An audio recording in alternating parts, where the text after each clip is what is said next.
I want to organise this round a trade-off which is commonly understood and talked about in the energy sector, known as the trilemma, the energy trilemma. So we're going to have a lot of triangles. There'll be another triangle at the end. And so here's this standard, here's an Escher picture of this interrelationship, if you like, between the environment, carbon emissions, which we've just heard Andy talk about, security of energy supply, keeping the lights on, and energy costs, which are the prices that we're going to be actually paying for the energy. And just to say a little bit about that, I mean, there are all sorts of complicated relationships, but there are also some fairly straightforward ones that we can see here. Renewables to reduce carbon emissions tend to be more expensive in the short run, and so that's going to raise energy costs and prices.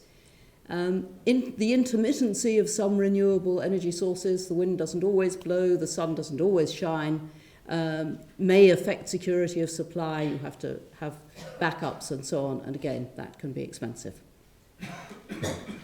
So in terms of security of energy supply itself, that backup costs money, and sometimes that backup may involve more carbon energy intensive fuels. So you may be backing up a renewable with something that involves more carbon. So you've got, again, this kind of interplay between the environment and the security of supply.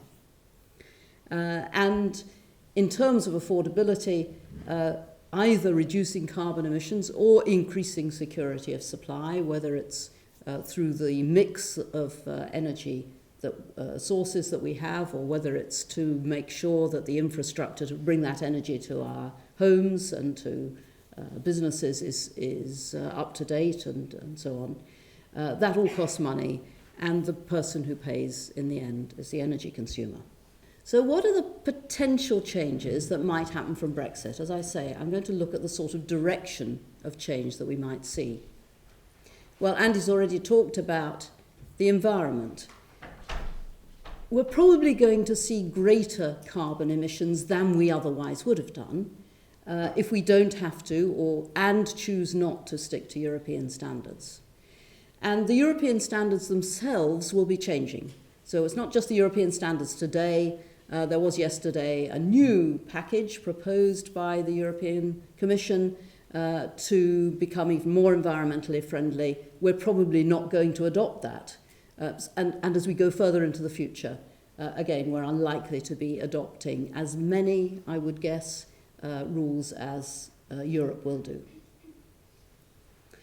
Security of supply, we might, of course, by not having so many renewables, have greater security of supply. That could happen. But more likely, the being separated from the European market will remove and or make more expensive some of the backup trades that are currently there. For example, with France.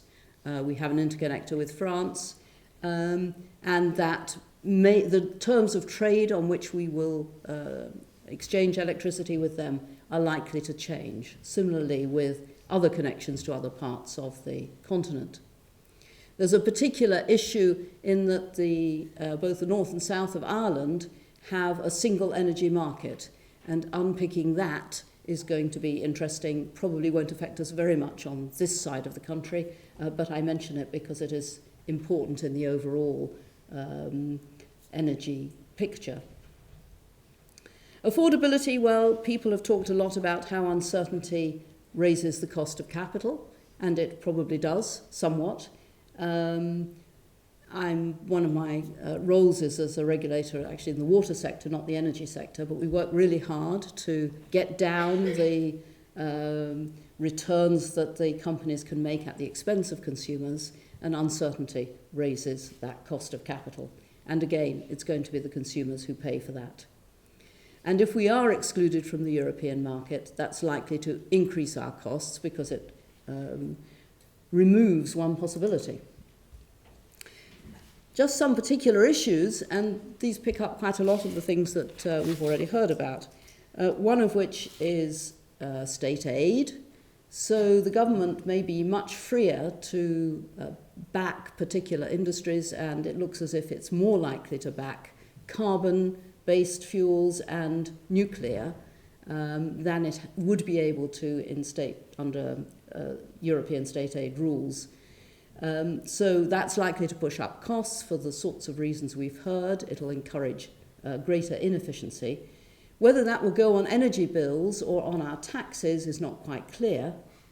Interesting, this new initiative yesterday, which was very much focused on limiting coal and on reducing some of the subsidies that have been going to biofuels. So again, exit from the European Union is going to enable us to do our own thing much more. That might be good if you believe that industrial strategy and picking winners is good. It might be less good if you think the government doesn't always get it right. I'm also not a macroeconomist, and so I don't have a lot to say about the macro effects from Brexit, but we do know that the exchange rate changes, though the pound has strengthened today on David Davis's comments, and in particular the fluctuations in the exchange rate are going to push up energy prices as well as other prices. We don't know what's going to happen to growth, but if growth in the UK and the EU both might fall as a result of Brexit, then energy demand will fall as well. It's closely related to growth. And usually prices fall if demand falls. So there may be a downward pressure on prices, but it will be because things are not going well elsewhere in the economy.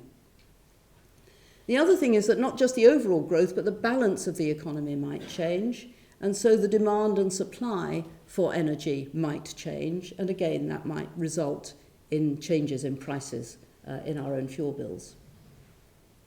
But I think the real clincher to what will happen is how the government will respond. Will it use the freedom it will have to introduce more regulation of the retail market? And I'll say a little bit more about that in a moment. If it does regulate, you may have strong views or you may have no views on whether energy prices should be regulated. Some of them are about to be regulated again, having not been regulated since 2002. But what tends to happen with regulation, and I say this as a regulator myself, is that the average prices tend to be higher if you're going to protect some groups. Regulators are not very good at managing markets, just as people in Eastern Europe were not very good at managing markets. So if we regulate markets, we might find that although some groups would be protected, certainly the best deals would disappear. So if you're an avid switcher of your energy supplier, you would almost certainly find that those good deals weren't there anymore. But if you were somebody who didn't switch very much, you might find that you were paying a bit less. However that balance changes, the average price we pay would be likely to go up because of the inefficiencies that it would introduce. So the Competition and Markets Authority has suggested some price cap on those of us using prepayment meters, and the government might go further and try to extend that price cap to all of us who buy energy in the retail market, and there is a minority report that would perhaps support them in that. If introducing either of those is rather questionable under EU rules on retail regulation. And it's very interesting that we have signed up, indeed in this area as well, we led the argument that we should deregulate the energy market under the third energy package, which all countries have signed up to. None of the EU countries should actually have energy regulation, but most of them still do. We haven't. We're probably about to reintroduce it for at least some, or we are introducing it for at least some consumers and perhaps more widely. So again, we've got this odd situation where we have led the whole argument. Other people have said, okay, we'll do it, and don't. But we, so far, have done it. Leaving the European Union would leave us much freer to reintroduce that sort of regulation. So the Brexit would make government intervention much easier and broader regulation much easier. And as I say, that's bad if you're an active switcher. It might be good if you're an inactive person. So what are the implications for you as a world citizen? Well, you are likely to see lower environmental standards. As a taxpayer, you probably see higher taxes, whether you'd identify them as such, because there will be more support to industry. As a consumer, there's probably a small increased risk of the lights going out, and I hope I'm not going to hoax things now. I think the risk is still very small. Now, we don't need a power cut just to demonstrate it. Of course, there is a risk. The risk is never going to be zero, and probably Brexit will increase it slightly.